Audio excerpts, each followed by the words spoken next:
guys! Welcome to LKC Travel and Food Vlog. So, dito tayo ngayon sa Bolinao, Pangasinan. Dito pala kami nagstay sa SCL Garden Resort.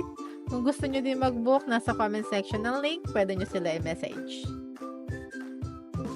Maganda dito with parking and aircon ng mga rooms at mababait ang mga staff. Meron din silang dalawang pool which is 5 feet at 4 feet. Sakto lang kung may mga batang kasama. Maraming tourist spots dito. Isa sa pinuntahan namin yung kilalang lighthouse ng Bolinao at yung Sungayan.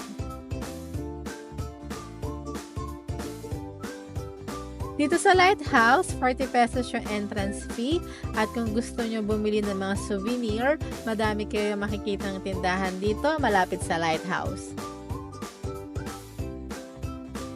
Pupunta sana kami sa Enchanted Cave kaso di na kami natuloy kasi sobrang daming tao.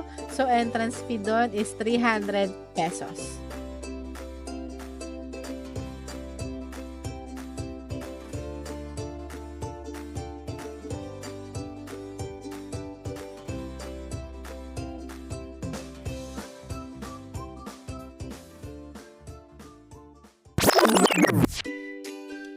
Dito tayo ngayon sa Sungayan Floating Restaurant. Kung gusto nyo mag-family bonding, pwede dito.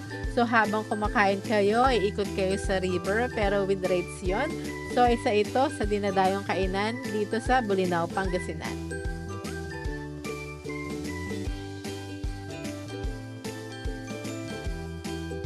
Kasama ko pala ang family ko dito. So, thank you, Boongat Maitan family, Ramoy family, Dizon family, Josfe family, Palan family, Corpus family, Poblete family, and Marinduque family. Until next bonding!